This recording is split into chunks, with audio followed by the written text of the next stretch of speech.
All right, legends, should be a fairly quick one here this afternoon. Is a little bit later than normal, but that's okay. We're just going to go through really the last 6 rounds and potentially some of the easier or harder runs that some teams have coming into these 6 rounds. A few teams are on the downslide, Sharks maybe being one of them, and some other teams are on the uptick like the Cowboys. And we'll speak about the in-betweens and how strong that run is, and really just how different or how difficult some of those stretches can be for certain type of players, and how for some players it might not actually matter if they have a tough run.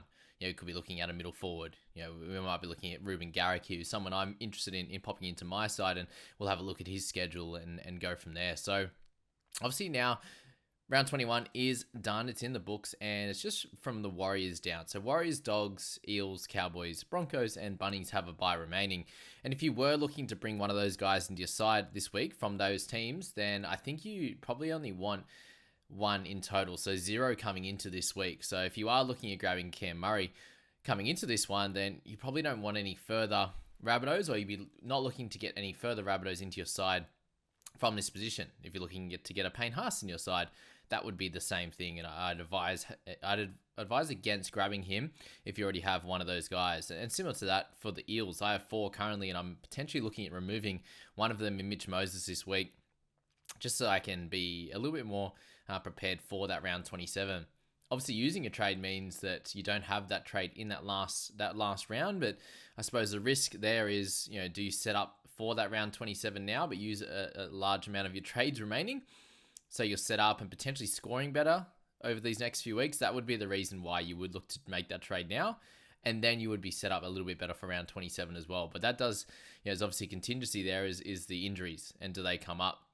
So let's start up top, and Dragons, obviously, these first, 9 teams or so that we speak about, no more than that, 11 teams that we speak about, no longer have a bye. So the Dragons, guys, if you're looking at their schedule from here, it's Eagles, Eels, Rabbitohs, Storm, Warriors, Knights, and from there it looks pretty solid, I'd say, like in the middle of the run kind of run there for them. And guys like Jack DeBellin aren't going to be a worry. If you were to look at someone like Zach Lomax, then you want to look at some of the matchups that he comes up against. He's a fairly consistent type of player. Can the Dragons do okay against the Eagles? I think they can do okay. Will they win? No. When should they potentially win a game?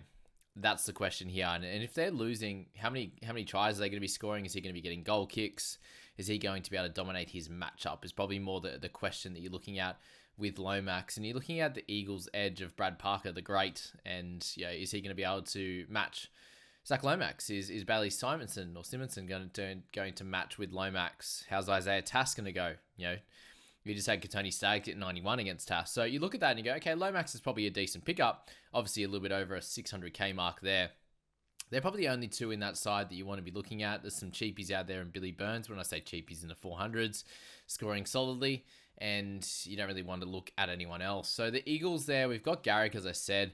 Dragons this week is a really, really good matchup for him, and I'm pretty excited to grab him and try and get him into my side. And obviously he's growing in stature and in ownership, so if he goes nuts against this Dragon side at fullback, and we know that he scores pretty well around a 50 average at the fullback slot, and you can play him in center, it would be a very tough week not to own him. Obviously you're not trying to force it and get him in, but I think he's going to be a really, really important guy. You look at the next one in Roosters in round 23, so 2 pretty good matchups for them. Panthers is the tough one, obviously, but he can get a lot of his base stats anyway against the Panthers, and we did see that the Dogs were able to get a few decent points from their outside backs there, surprisingly enough. Warriors in round 25, Dogs, and then Tigers. So I think the Eagles have a really nice matchup, and DC, excuse me, sorry, and DCE is going to be in a good position to be able to score well also. So those 2 guys are going to be your clear trade-in targets from the Eagles, and I see no issue as to why you would slot them in. Obviously, just for the ability to get extra attacking stats, but base stats-wise, they're pretty solid anyway against those tougher sides in the Panthers and the Warriors there. So from the Panthers side of things, you got Sharkies coming up in Storm. Fairly tough matchups. Sharkies, I think, will leak some points, so that won't be an issue. Storm, yeah, middle of the top 8 kind of thing at the moment. Eagles, Titans, Eels, and Cowboys. So really, it's Cowboys will be the tough one at the end. And I think that probably a good thing. It's probably going to be a bit of a statement game against those 2. And with a few of the guys that have had a fair bit of rest already, Cleary's wanting to get the runs in his legs. You saw he wasn't up to his standards, his lofty standards on the weekend. So I think he's likely to play the rest of the 6 games, and that could be a really fun one in round 27, just as a bit of a match up there with it, to see where they're at, to test themselves there. So most of the outside backs for the Panthers, if Tungor comes back well, that's sweet. Obviously, Brian To'o is going to be a really good pickup. He's obviously fairly cheap now as well. So if you're looking for a pod, then he's gonna work out great. Obviously, with the Panthers coming into their full schedule there, just be aware that there's a lot to go around in this Panthers side. They can go left and score really well. They can go right and do the same. Isaiah Yeo, I don't think any of these matchups are going to hurt his scoring at all. They're all solid teams, and even against the lesser teams sometimes, like on the weekend, he was able to score really well.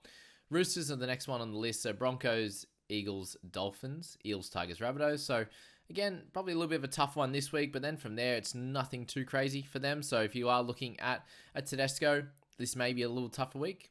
Unsure as to how that's going to work. Are they going to play like they did in the first half of the last game? Obviously against a harder team here in the Broncos compared to the Titans. You want to be looking really at Nat Butcher, at Teddy. Some people look at Brandon Smith, but I think you have to probably avoid that one. And that's probably it from that Roosters side at this moment. I wouldn't steer you away from any of them. Just matchup based there at all. Titans, on the other hand, you're looking at Cowboys this week, which is going to be very interesting how Fafita goes up there. Nanai is out, so who they play on that edge will be interesting because Lukey isn't back yet either. Will they play Fiaki? Will they go for Cohen Hess? I think he's got a bit of a nice matchup, actually. Obviously against a tough side, but that's going to be fine. Warriors, Sharks, Panthers, Storm. That's a pretty tough matchups there. He's just gotten he's gotten a lot cheaper since his last couple of weeks, and his base stats in the mid 40s to 49 there. I think he'll be fine, and you may be missing out on a big score or two in these next few weeks just because he's due. You saw he was getting 70 plus each and every week for a while there. Sharkies, okay, they're on a little bit of a slide. They come up against Panthers this week, and it will be a tougher matchup. You will see some type of outlier scores from some guys, like Nikora didn't score well, but he could be an outlier guy. Jesse Raymond, you saw there. Ronaldo's going to be up and down as well. So those outside backs, they're somebody you look at. But Hines, people are looking at him and going, oh, he's really expensive. Can I use his cash to go elsewhere? Sharks are on a bit of a slide. Panthers going to be a really, really tough matchup for him, but I can still see someone like Hines scoring really well. Unless they really, really target him. But then if they are targeting him, he's getting lots of tackles, and he's going to be... We know that he needs to do a lot for this team to do well, so he's going to be involved in everything. And from there, it's Bunnies, Titans, Cowboys, Knights, Raiders. So a couple of sort of middle-of-the-rung teams there. I think he'll be fine. Just hold on to him. And any other assets, there's not a lot of them that you really want. Tigers, you got Bunnies, Raiders, Warriors, Dolphins, Roosters, Seagulls. I think that's a nice enough run for them that obviously Isaiah Papali'i, the Bullers... Bateman's there you can hold fairly comfortably and expect them to do okay. Looks like Latrell's going to be back this week, so it could be a massacre, and it could be a slight worry, but following that, I think it's going to be fine for those types of players here. I'm personally, if I do get in Garrick this week, it will be at the expense of Buller, so have a look at that one yourself and what you want to do with those type of players there. Raiders on this one, they've got Knights, Tigers, Storm, Dogs, Broncos, Sharks, so a fairly solid kind of run up there. The middle forwards we're not going to be worrying about, obviously, and if you have to play a Seb Chris on a week-to-week basis, the next couple of weeks are going to be fine against the Knights and the Tigs, and even potentially Storm and Dogs there. Defensively are okay at this stage, the Storm boys anyway. So Raiders, it's probably nowhere else you want to look at other than the middle forwards, and then if you have Seb, Storm boys, if you're looking at a month star, then you've got Eels, Panthers the next couple of weeks, which, again, I think fairly matchup proof.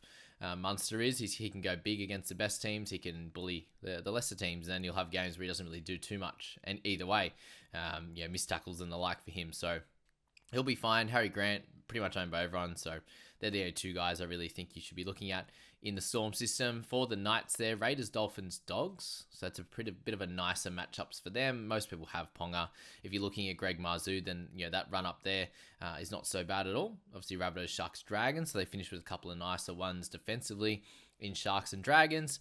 Dolphins have just finished their last bye in round 21, but they have the Dogs, Knights, Roosters, Tigers. So this is the nicest run of the rest of the season, unless you're looking at the Warriors, who have a better team and have that really nice run. So Dolphins and Warriors have the best squads there coming up. If you have held on to Lemuelu, or if you're interested or need a center or edge in that mid-price, then he's going to work out well. Jermaine Asako as well, if you've held on. Guys like Cody Nikorima, if you've held on to him, it looks like he'll go into 6.